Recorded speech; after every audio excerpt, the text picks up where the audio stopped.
इन दोनों का union the set A B C which is equal to X. अब हम देखें तो ऐसे लगेगा जैसे ये, क्योंकि ये इन दोनों एलिमेंट्स के यूनियन से हमने एक एलिमेंट बना दिया एक्स, फील होगा कि टा जो है वो टोपोलॉजी जनरेट हो गई है एक्स के लिए। लेकिन अगर हम इंटरसेक्शन की प्रॉपर्टी देखें, यूनियन की तो हमें देखने की ज़रूरत नहीं है, क्योंकि हमने बनाया ही इनके एलिमेंट्स को क्या है, बीटा के एलिमेंट्स के यूनियन से। तो इसका किसी भी दो एलिमेंट्स का यूनियन लें, वो दोबारा इस टा से तो बिलोंग करेगा ही। हमारे पास हैं ही दो एलिमेंट्स। अब हमने इंटरसेक्शन की प्रॉपर्टी को चेक करना है। कोई भी दो एलिमेंट ले लें, एलिमेंट ए बी और एलिमेंट बी सी का इंटरसेक्शन जब हमने लिया तो हमारे पास सिंगलटन सेट बी आ गया which is not belongs to tau. तो टा की जो इंटरसेक्शन की कंडीशन है वो यहाँ पे होल्ड नहीं हो रही, तो हम कह सकते हैं टा is not a topology on x. तो हमने ऊपर सिर्फ एक कंडीशन चेक की थी, वो ये थी कि हमें ऐसी सब कलेक्शन लेनी है जिससे हमारे पास एक्स जनरेट हो जाए। अगर हम सिर्फ ये कंडीशन रखते हैं तो हमने देखा है कि ये जो सब कलेक्शन हमने बीटा ली थी ये बेसिस नहीं बनाती एक्स की, और उससे टा भी जनरेट नहीं हो रहा।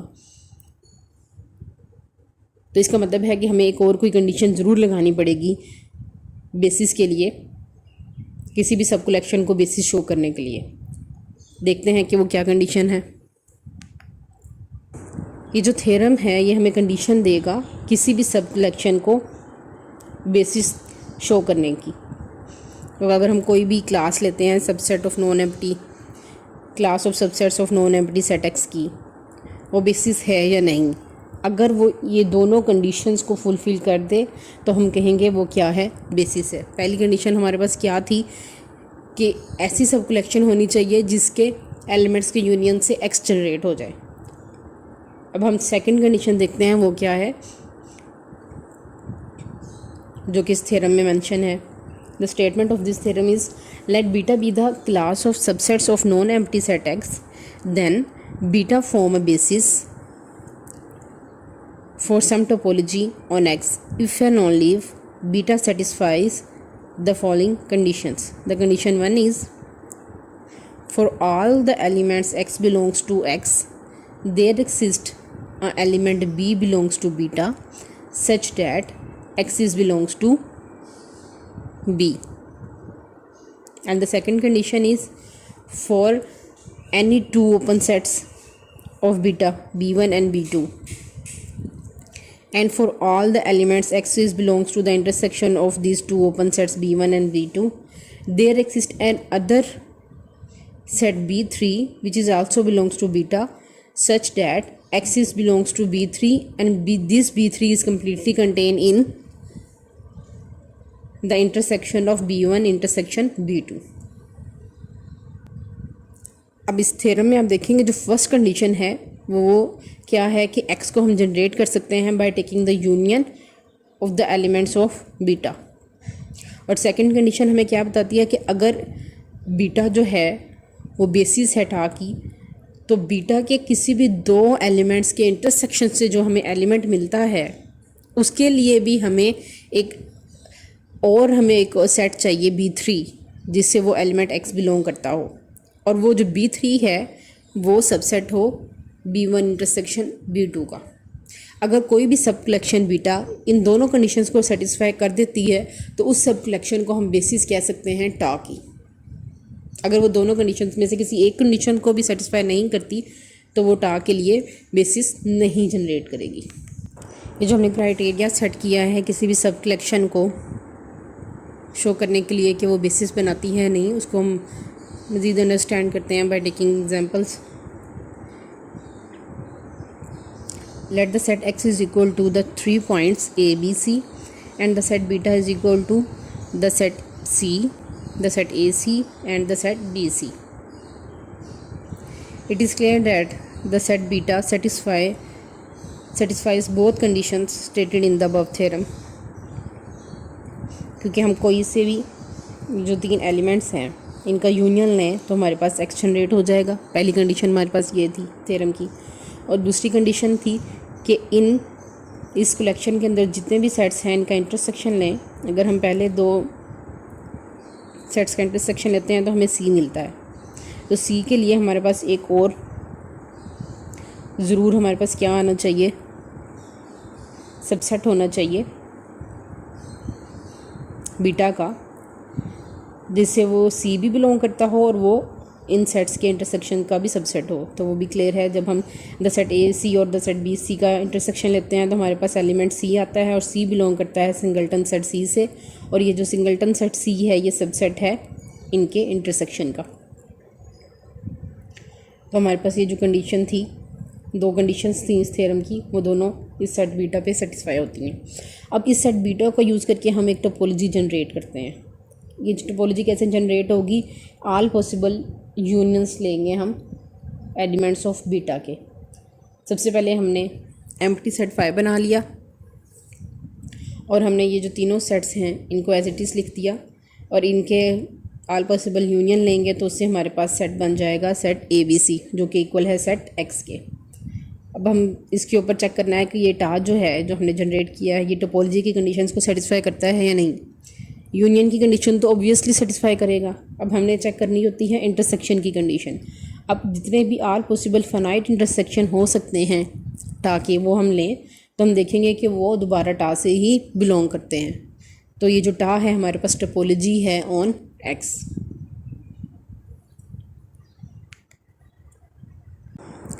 Another example for checking the criteria for a subcollection to be a basis. Let the set X is equal to the 4 points A, B, C, D and a subcollection beta is equal to the set AB, the set CD and the singleton set D. अब ये जो beta है, ये जो हमारी theorem की दोनों conditions थी, सबसे पहले हमने वो देखना है कि ये बीटा उन कंडीशन को सेटिस्फाई करता है या नहीं। जब हम इसके एलिमेंट्स का यूनियन लेते हैं हमारे पास सेट जनरेट हो जाता है। थ्योरम की फर्स्ट कंडीशन सेटिस्फाई हो गई। सेकंड कंडीशन हमें सेटिस्फाई करनी थी कि किसी भी दो जो इसके एलिमेंट्स हैं बीटा के उनका इंटरसेक्शन लें तो उससे जो हमें एक एलिमेंट मिले उसके लिए भी हमें एक सबसेट चाहिए जो बिलोंग करता हो बीटा से। तो वो कंडीशन भी हम देख रहे हैं कि वो ईज़िली सेटिस्फाई हो जाएगी। जैसे हम इंटरसेक्शन लेते हैं सेट सी डी और सिंगलटन सेट डी का तो हमारे पास एलिमेंट क्या आएगा? डी। और डी के लिए हमारे पास एक ऐसा सेट मिल गया है, वो है सिंगलटन डी, जिसे डी भी बिलोंग करता है और वो सबसेट भी है इनका इंटरसेक्शन का। तो जो कंडीशंस थी थ्योरम की वो तो होल्ड होती हैं इस बीटा के लिए। अब हम इस बीटा से जो टोपोलॉजी जनरेट करेंगे वो आप चेक करें कि वो क्या है, ताकि जो टोपोलॉजी की तमाम कंडीशन है उसको इजीली सेटिस्फाई करता है। आर्बिट्रेरी यूनियन फाइनाइट इंटरसेक्शन की कंडीशंस को भी वो होल्ड करता है। Now we have to discuss basis for some special topologies. We discuss the basis for discrete topology and indiscrete topology. Basis for indiscrete topology. Consider indiscrete space that is a non-empty set X with tau is equal to the empty set phi and the set X. हमें पता है indiscrete space में topology में दो ही open set होते हैं, empty set और whole space x. तो ये जो टोपोलॉजी है हमारे पास टा, यही इसकी बेसिस हो सकती है। इसके अलावा तो और भी पॉसिबिलिटी है, तो वो सिर्फ ये है कि अगर हमारे पास जो नॉन एम्प्टी सेट एक्स है उसको हम क्या कहें कि वो क्या है, इसकी बेसिस है। या तो ये टा खुद बेसिस है इटसेल्फ, या फिर non empty set x basis बनाएगा इनडिस्क्रीट स्पेस के लिए, क्योंकि हमारे पास सिर्फ एक ही ओपन सेट है इस कलेक्शन में।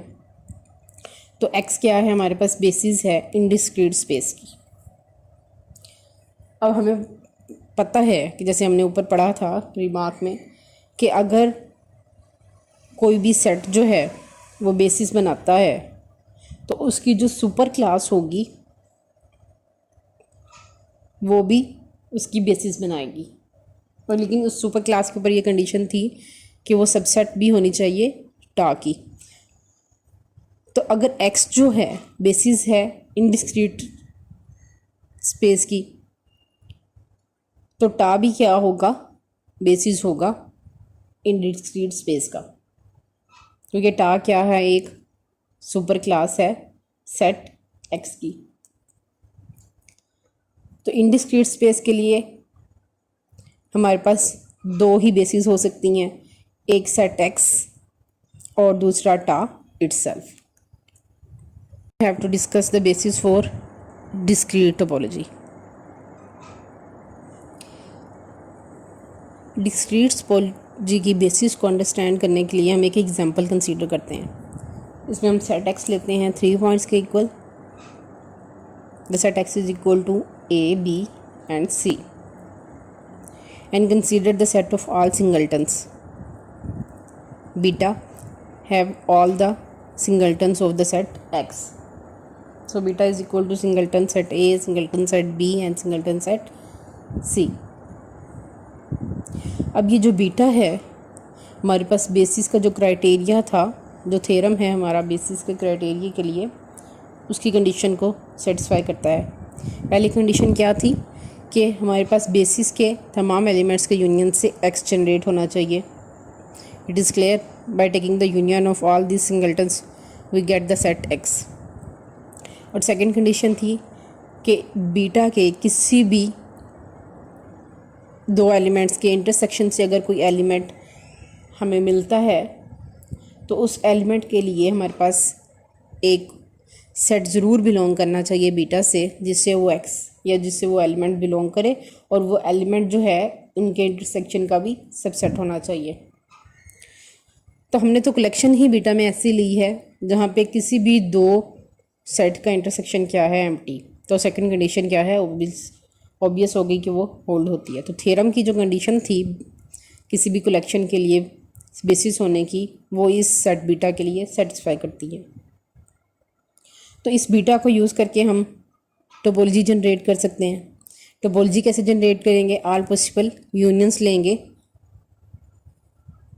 बीटा के तमाम एलिमेंट्स के ऑल पॉसिबल यूनियंस लेंगे तो हमारे पास टा जनरेट हो जाएगी। तो पहला एलिमेंट हमने क्या जनरेट किया, empty set, bye taking the union of empty सब कलेक्शन ऑफ बीटा। और हमने सिंगल्टन सेट ए लिखा, सिंगल्टन सेट बी लिखा और सिंगल्टन सेट सी लिखा। By taking the union of first two elements हमारे पास सेट ए बी आ गया। By taking the union of second two elements तो हमारे पास सेट बी सी आ गया। And by taking the union of set A and set C हमारे पास एलिमेंट ए सी आ गया टा का। और इन सब का यूनियन लें तो हमारे पास सेट एक्स आ गया। तो उससे हमें इस सब कलेक्शन बीटा से हमारे पास जो टोपोलॉजी जनरेट हुई है वो किसके इक्वल है, पावर सेट ऑफ एक्स के, which is called discrete topology on x.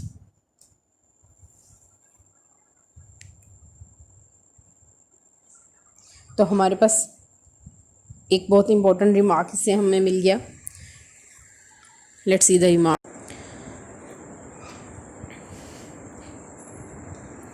Consider a discrete topology that is a non-empty set x with tau is equal to power set of x, then set of all the singletons form a basis for discrete topology। तो beta किसके equal होगा हमारे पास, the set of all possible singletons of the set x हमारे पास basis बना देगा discrete topology की। और इस बीटा के ऊपर आप चेक कर सकते हैं कि हमारा थ्योरम जो है वो सेटिस्फाई होता है, जो क्राइटेरिया हमने बनाया था बेसिस का वो होल्ड होता है या नहीं। पहली कंडीशन क्या थी हमारे पास कि उससे हमें x मिलना चाहिए। तो for all elements of x belongs to the set x there exist a beta, there exist a element b of beta which is equal to singleton set x। पहली कंडीशन होल्ड हो गई।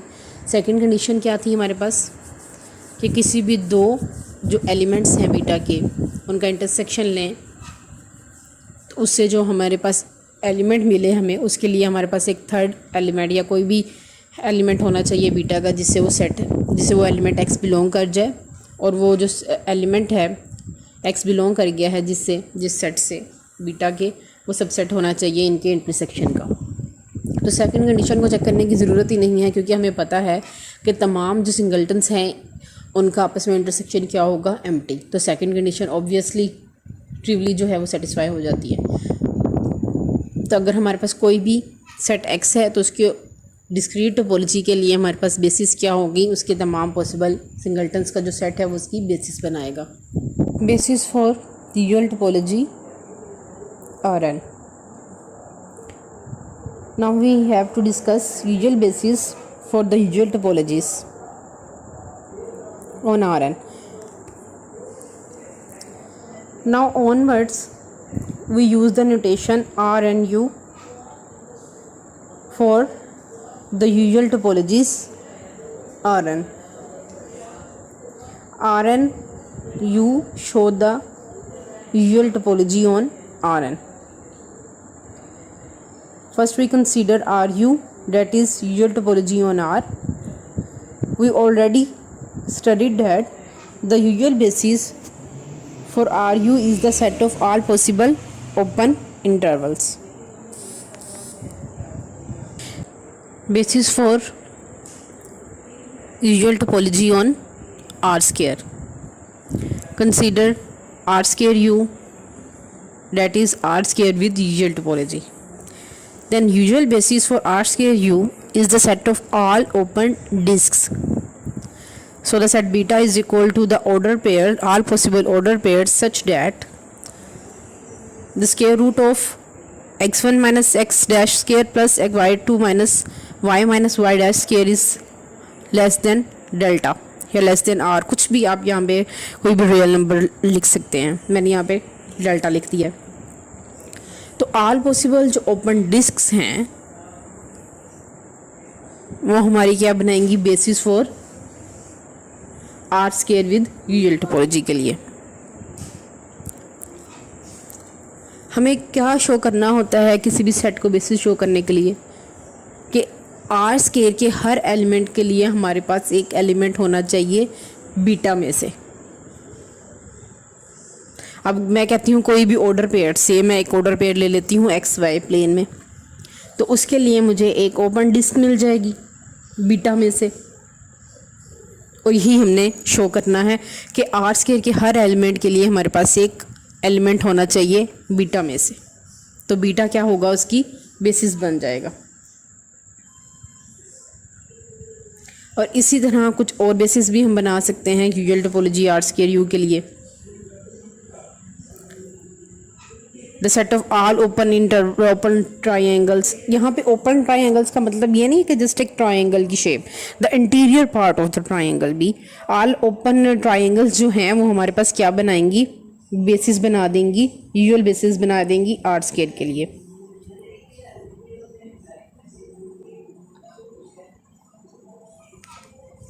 और इसी तरह all open squares भी plane में हमारे पास basis बनाएंगी यूजुअल टोपोलॉजी आर स्क्वायर के लिए। आर स्क्वायर की यूजुअल टोपोलॉजी के लिए ऑल ओपन स्क्वायर्स हमारे पास भी बेसिस बनाएंगी, क्योंकि आप कोई भी ऑर्डर पेयर लें आर स्क्वायर का, उसके लिए हमें अगर एक ओपन स्क्वायर मिल जाएगी तो इन ऑल ओपन स्क्वायर्स के यूनियन से हमारे पास क्या मिल जाएगा, usual topology for R square. तो ऑल ओपन स्क्वायर्स हमारे पास क्या बनाती हैं, बेसिस बनाती हैं आर स्क्वायर यू की।